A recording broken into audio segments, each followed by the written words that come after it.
facing the police every single day. Okay, so I'm going to send it to you. I need to get another subject and opinion on you.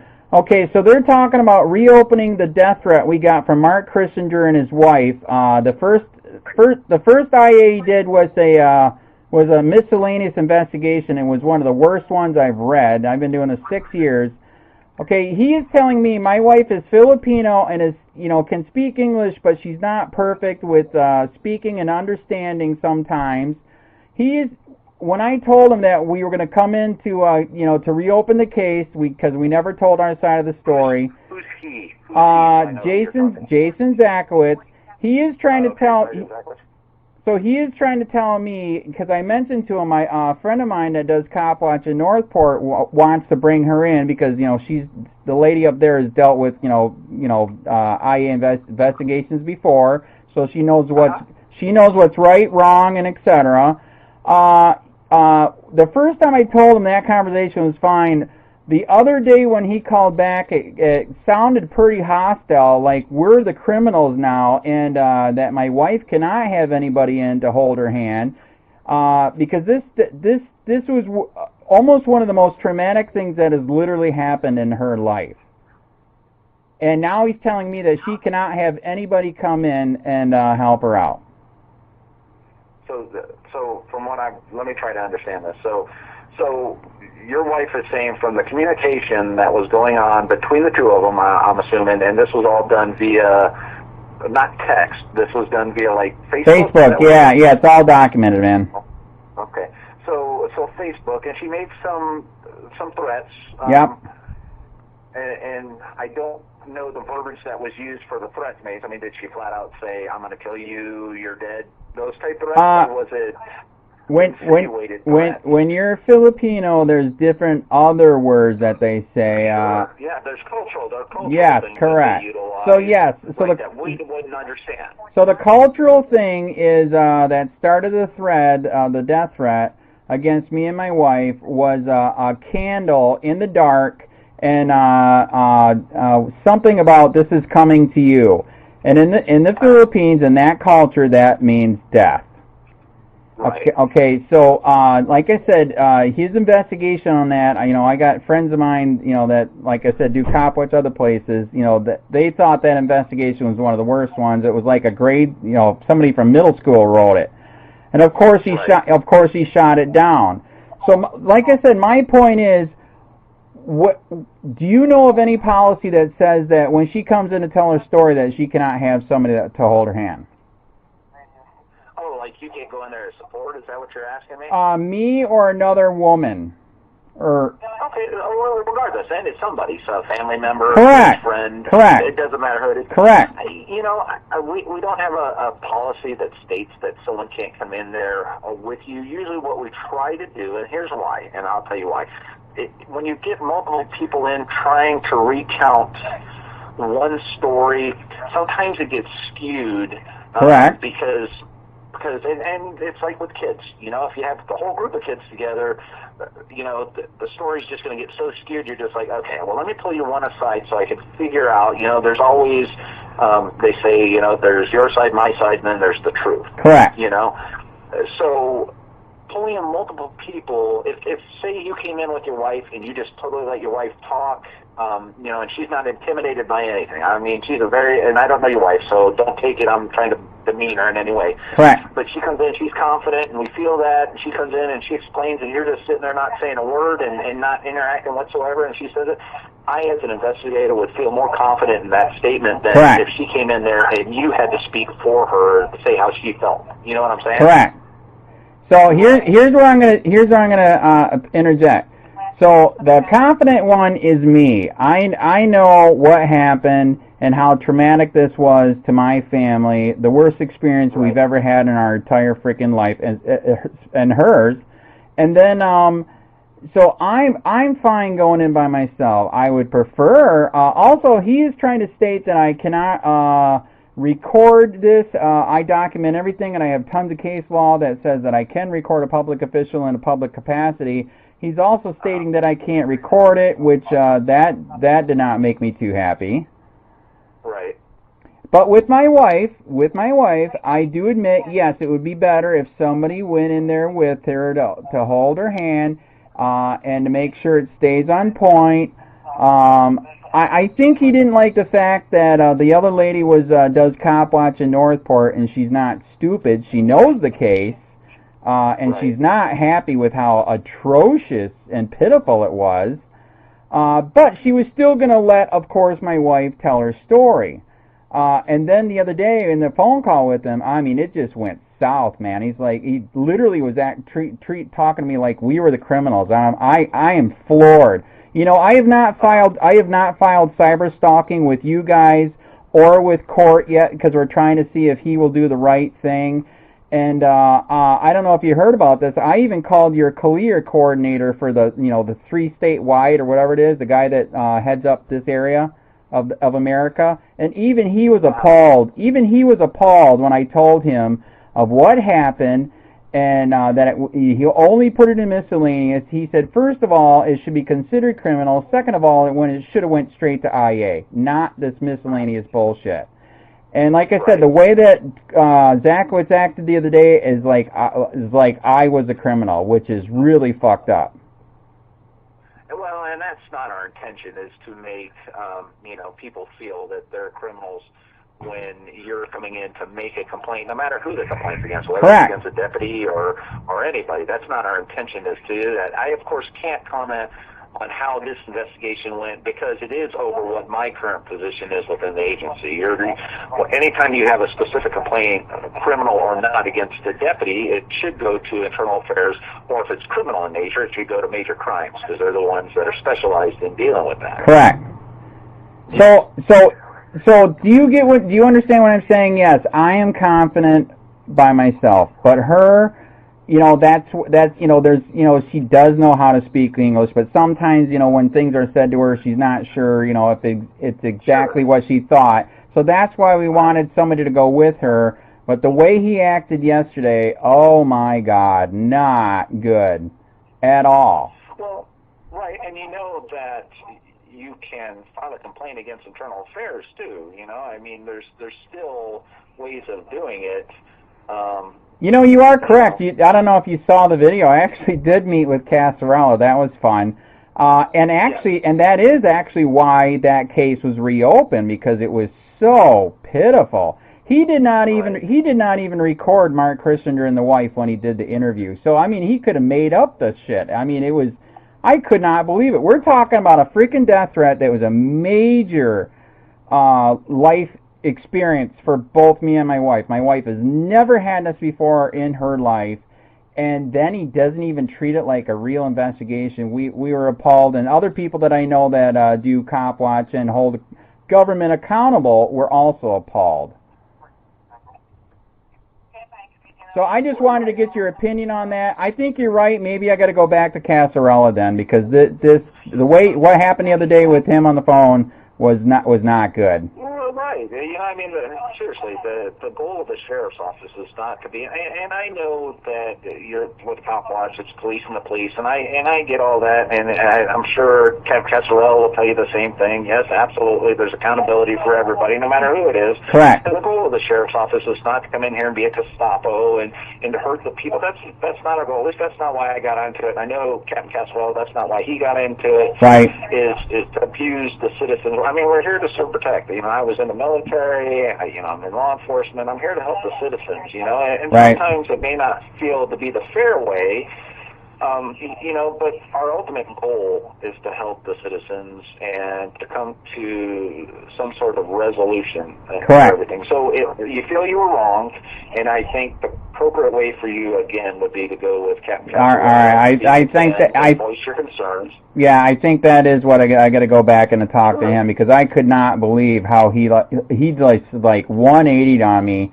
And by the way, I don't know if you've ever heard this, and I really do mean it. I really do know we need cops. We just don't need corrupt ones, so that's why I do what I do. So, and I'm not saying you're all corrupt. I know you actually sound halfway decent, even though your name sounds familiar. I don't know why. Did I ever meet you? You and I talked one day